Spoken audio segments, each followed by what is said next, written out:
What's up, guys? How are you doing?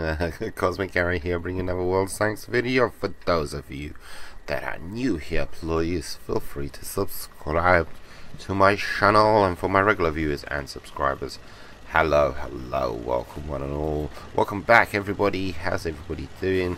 Coolest subs in the world. Absolutely, bottom of my heart, truthfully, absolutely. We are moving up a tier 9, Type 61.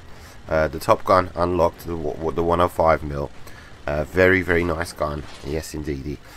But it fires APCR, so I was looking forward to that. For those of you that are not familiar with APCR, it's kind of standard on the higher tier mediums, and it's like they're quick firing shells. You shoot and it hits the target very quick, you know, so there's a lot less like lead time when it comes to shooting moving targets, etc. Granted, APCR does lose a little bit of a pen over distance, so there's that to consider, etc. So I was looking forward to APCR, and this gun is like one of the best tier 10 guns in the game, on mediums, etc. But a great gun, and you notice I'm talking about the gun, I'm not talking about the tank. That's because I'm completely on the fence with this tank. I'm really not sure what to make of it, due to the fact that the profile of it, the shape of it, the size of it, and it just feels as if it's kind of going in the wrong direction. We've moved up a tier, and yet it hasn't gotten like sleeker and sexier and more low profile. It seems to be going in completely the wrong direction. It's kind of bigger, bulkier, taller, and I don't know. It's when I first got it, I said, seriously? I mean, I you know, because this is important to me, yeah, especially with you know, such low armor, and it's got this big humongous turret, and I say it's big from the side. It's very long. When you're looking at it from the side, it has a massive, whatever that hell that is, at the back of the turret, the part sticking out. And not only that, it has a humongous R2-D2 hatch. J-Panther fail. So many shots on that J-Panther. It has literally a humongous R2-D2 hatch. It is so big, and it's like they put R2-D2 in there and he only got down halfway. That's how bad it is, and I'm not kind of joking about that. It's really big. You can see it right there, and you even looking at it from this angle doesn't do it justice, so to speak, how actually large it is. And I do feel like when I'm out on the battlefield that I'm losing like I'd say 25 to 50% of my hit points due to the R2-D2 hatch. You know, I'm ending the game. When I end the game, when I finish a game, and if I get a victory, or you know, it's like that R2-D2 hatch is kind of shaving off 25% of my life, my time in the game, so to speak. It's as if if I didn't have that, I know this is a kind of weird and unique way of looking at it. It's just yeah, it's a big, massive hindrance. It 100% is. It's completely. When I first saw it, I said, seriously, that is massive. You know, it's almost tortoise kind of massive, you know, that's how it is. But it was so I'm gonna reserve judgment. I'm completely gonna reserve judgment. But having said that, this game here, it's I don't want to spoil it. I don't want to spoil it. It's of course it's a good game, but okay, I'll spoil it. This game here is it's a mastery game. You know, I get my mastery badge, And but what's interesting to know is the fact that this was like my 10th, 12th, 13th, something like that game, and the APCR in the house. Go on. It's a really good. Actually, that was gun more than an APCR, but if you notice in the tank in the previous tier, it was like mastery badge.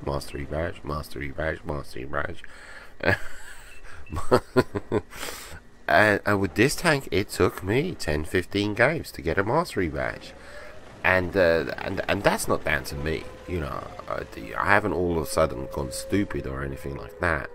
You know, that's down to the tank, and that's down to the tiers that I'm in. You know, because this gun is dragging me into a lot of tier 10 heavy games. I mean, it genuinely is, and I'm coming up against the Jagdpanzers and the E100s and the Death Stars, and I'm saying to myself, OMFG, what am I supposed to do? And currently we're sitting on, I'm sitting on with this tank, you know, a win rate of just over 50%, and I'm saying to myself, I don't see that changing. You know, I don't see that changing if I continue doing what I'm doing, which is playing in these tier 10 games pretty much. And that's down to the gun, like I said. It's just going to be 50-50. It truly is, because unless I make those perfect, amazing, right judgment calls, you know, in this type of tank with this type of armor, yeah, it's just going to be 50-50. It's no way going to be as good as the previous tank, which was 60, 65. I can't remember. I think it was 68% win rate. Correct me if I'm wrong. I can't remember. That I ended up with after 50 games. So, but like I said, what I'm going to do is completely 100% reserve judgment. And before I roll out into this tank next time, which is, you know, going to be tonight, I'm going to reread some of my reviews out there, you know, on YouTube, on the World of Tanks PC. I'm going to check out, see if Jingles has any, Quickie Baby or whoever. Go on World of Tanks Wiki and re-examine this tank and figure out 100% what are the strengths and what are the weaknesses, and watch some kick-ass gameplay, and hopefully, pardon me, I put my hand over my mouth there too often, but and re-examine this tank and say, no, you're not going to have an opinion on this tank. If you have a shitty, crappy opinion on the tank and you're only, you know, 10-15 games in, you're not going to play well. It's going to affect your playstyle 100% for the, you know, for the rest of the duration of, you know, of the time that you have in this tank. So 100% I'm going to go back to basics, strip it back down, ground zero, as if I'm rolling out in this tank from game one tonight. That's what I'm going to basically do, and that will be in order to get the best out of this tank, because I feel like I'm judging it too harshly, too quickly, too early, and all of that good stuff. So, and we shall see. We shall 100% see. And possibly maybe I think it's kind of due to the fact that when I started off the Japanese tanks, you know, I went tier 5, tier 6, tier 7, tier 8, and all the reviews that I'd seen and the research that I did on these tanks was kind of still fresh in my mind. And once I completed tier 8, I kind of took a break. I took a break 2-3 days, and I got out of the Japanese tanks mindset, and here I am back, and I've taken a break, and I think those reviews, that research that I did initially have kind of gone out the window, so to speak, and it's as if I'm approaching, you know, this fresh, so to speak, without any knowledge. And because literally I just remembered for this tank, great gun, and that was it. Very nice, very nice, very nice.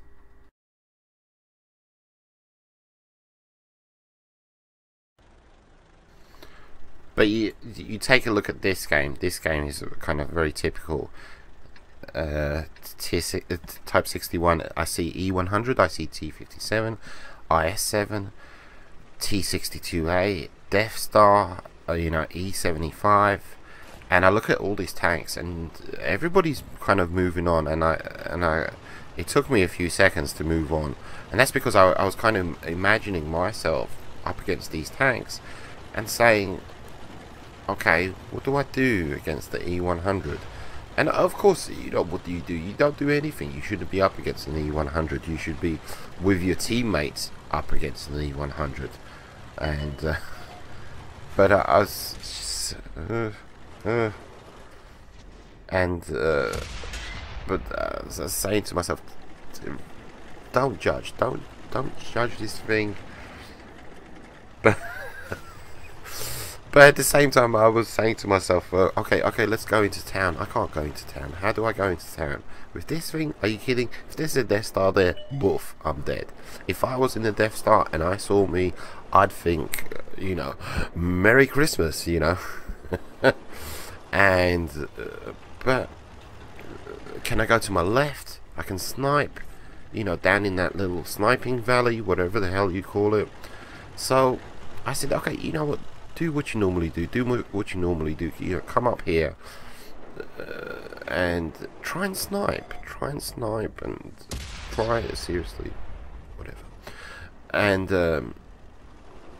do some sniping. But look! You saw that somebody was pointing at me, that E75, and I'm just thinking, Commander's hatch. That's all that I was thinking.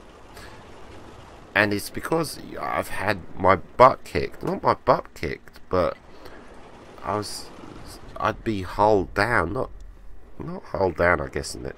I would get shots onto my commander's hatch, and I'd say, seriously, you can see my hatch? How do you see my hatch? I can barely see you. So that's how high that commander's hatch goes, basically. And look at the Death Star, and I'm saying,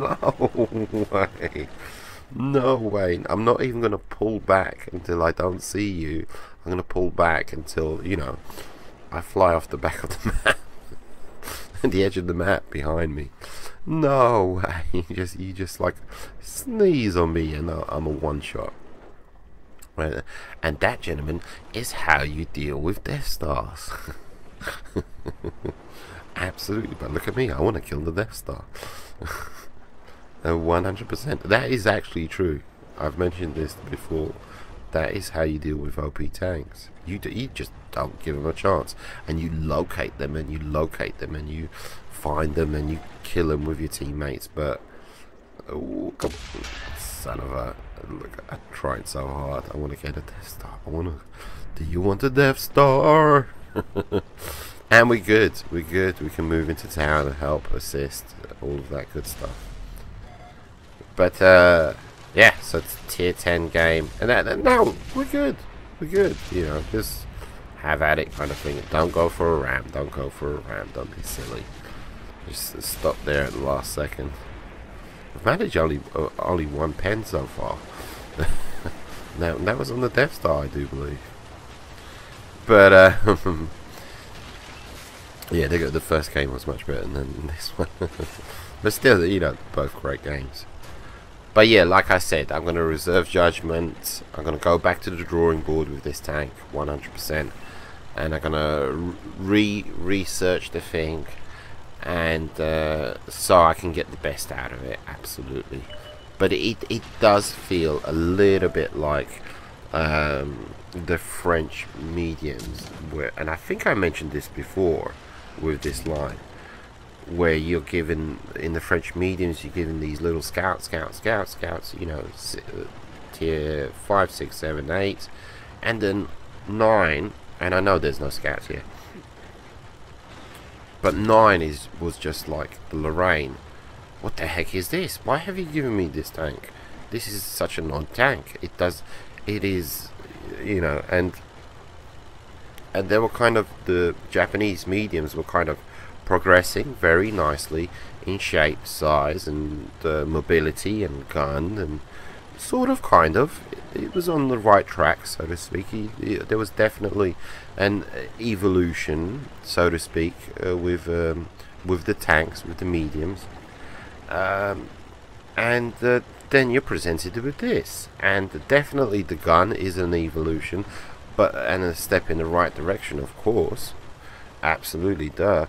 But is this tank, the profile, the shape, the size,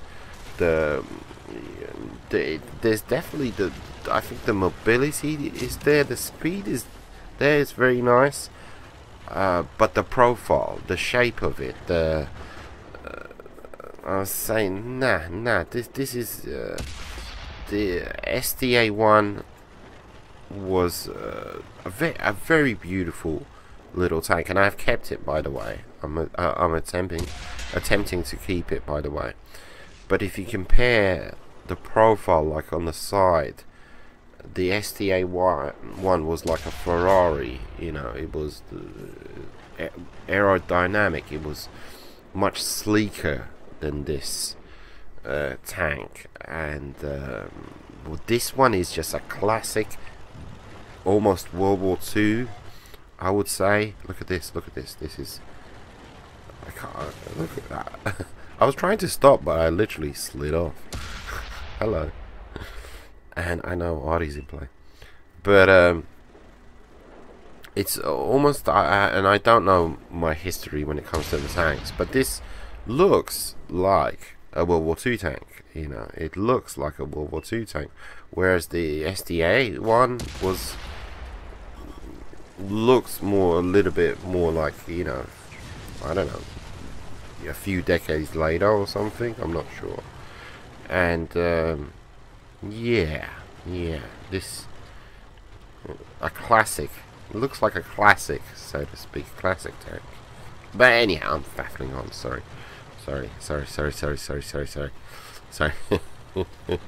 So anyhow, so like I said, I'm going to go back to the drawing board, and we're going to rethink my strategy in this tank, and I want to do well, and I am enjoying myself in this tank, and possibly, maybe, you know, the SDA-1 has ruined it for me when it comes to my tank, my time in this tank, because I'm expecting SDA-1 and, you know, a tier above, but it's not happening. But anyhow, I'm gonna make myself love this tank. Take it easy, guys. Adios, muchachos.